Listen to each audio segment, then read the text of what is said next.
Muy bien, seguimos hablando de la materia y los estados de la materia. Todo esto en el trayecto que nos conducirá a profundizar un poco sobre las leyes de los gases. Nosotros entonces hablaremos que los cambios de estado de la materia están relacionados con variaciones de presión y temperatura. Entonces, de acuerdo a eso, podemos encontrar 5 estados: el sólido, el líquido, el gas, el plasma y el condensado de Bose-Einstein.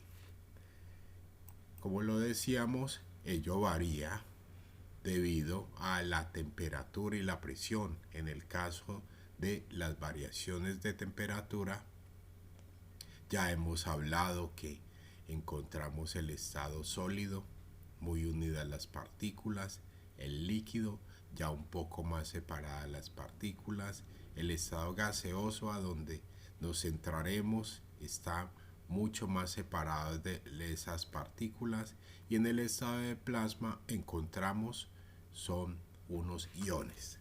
Y entonces nos invita a mirar qué son esos iones, retomar conceptos anteriores. El estado de plasma. El estado plasma se produce a altas temperaturas. Provoca que los electrones se separen del átomo y generen iones. No se necesita mucho calor para que se genere el estado plasma. La corona anaranjada que se observa a veces en la llama de una vela es el producto de la disociación e ionización de las moléculas del aire. La temperatura de la llama alcanza los 1000 grados centígrados, por lo que este plasma tiene baja densidad y temperatura. El aire está ionizado, por lo que si acercamos una carga eléctrica a la llama, podemos ver que la misma es atraída o repelida. Esto dependerá de la carga que se acerca. Los rayos y los relámpagos son plasmas a una temperatura de 27.000 grados centígrados. El plasma es el estado en el que se encuentra la materia que constituye los cuerpos más masivos del universo, las estrellas. El Sol es un plasma gigantesco, lleno de átomos de hidrógeno y helio, que han perdido total o parcialmente sus electrones como consecuencia de las elevadísimas temperaturas que en su interior pueden llegar a los 15 millones de grados centígrados. Algunos de los elementos que utilizamos en nuestra vida cotidiana nos permiten ver plasmas en acción. Este es el caso de los tubos de iluminación, las lámparas de bajo consumo y los televisores de plasma con grandes y delgadas pantallas. Estos últimos poseen millones de celdas diminutas situadas entre dos paneles de cristal que contienen una mezcla de gases nobles. El gas en las celdas se convierte eléctricamente en un plasma que provoca que una sustancia fosforescente emita luz. Esta emisión de luz controlada permite formar la imagen que vemos en el televisor.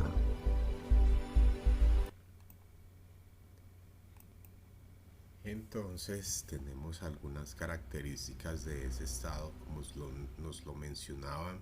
Es parecido a un gas, pero está compuesto por iones.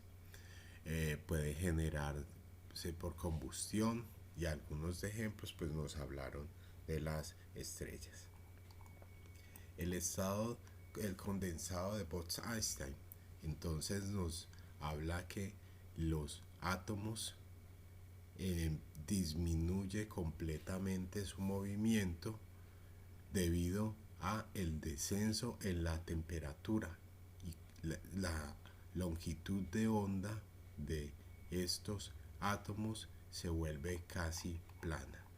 Por acá tenemos una representación, los átomos en estado normal, y entonces una vez que disminuye tanto su temperatura, entonces su longitud de onda tiende a aplanarse. De esa manera entonces tenemos esta representación de los 5 estados de la materia, como lo mencionábamos anteriormente. Sólido, muy unidas las partículas. El estado líquido, hay mayor movimiento, mayor separación de partículas. Estado gaseoso, se tiende a dispersar. Plasma, vamos a encontrar los iones, y en el condensado de Bose-Einstein entonces vemos que hay una contracción de la materia.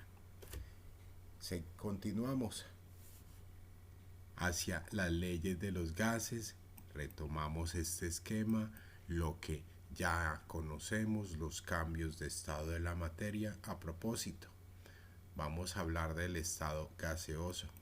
¿Por qué ocurre esto?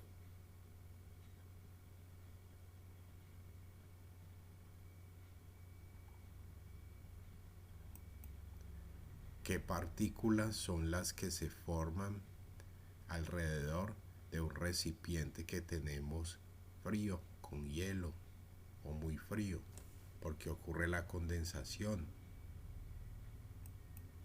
Para recordar un día muy especial, el día de la Tierra, recordemos el ciclo del agua. Sin agua no tenemos vida. Entonces en nuestra atmósfera vamos a encontrar el estado gaseoso. Entonces mencionábamos que al incrementar la temperatura se incrementa el movimiento de las partículas, se producen los gases y ellos tienden a ocupar todo el espacio posible. Entonces las partículas son muy pequeñas. Si se comprimen, disminuye el espacio que ellas ocupan, se atraen muy poco, por eso tienden a dispersarse la materia en ese estado. Hay continuo movimiento de esas partículas, generan presión, sobre todo si están contenidas en un recipiente, y ese movimiento es debido a la temperatura. Si se incrementa la temperatura, pues va a haber mucho movimiento, mucho más movimiento, y ese movimiento lo medimos en Kelvin. Ya hablamos de escalas de temperatura, pero entonces en los organismos vivos también tenemos ese estado gaseoso. Por ejemplo, mencionábamos el proceso de la fotosíntesis.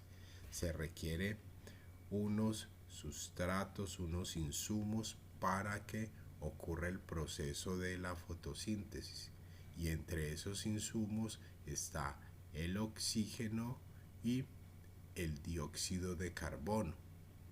Hace su recorrido, empieza por los estomas, pasa a las células especializadas para realizar la fotosíntesis se denominan cloroplastos, y específicamente en una estructura llamada tilacoides es donde se produce todo el proceso de transformación de estos insumos en azúcares, almidones y demás, que son los que sostienen la vida en el planeta en gran parte. Pero entonces mencionábamos, también están presentes esos gases en la atmósfera. En sus diferentes capas encontramos que están los gases.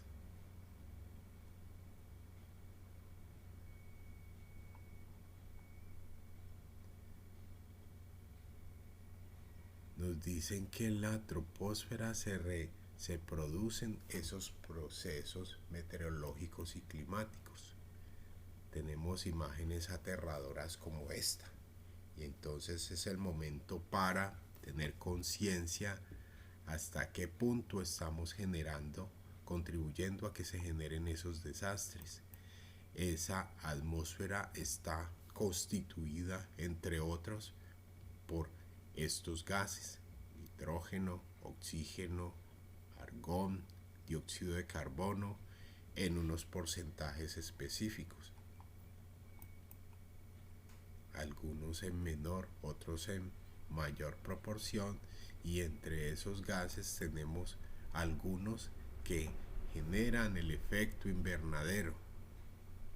¿Hasta qué punto somos responsables de la generación de esos gases, que son los que nos van perjudicando a lo largo del tiempo? Retomamos y vamos adentrándonos las variables fundamentales de los gases que vamos a estudiar: temperatura, presión, cantidad de materia y el espacio que ocupa esa materia.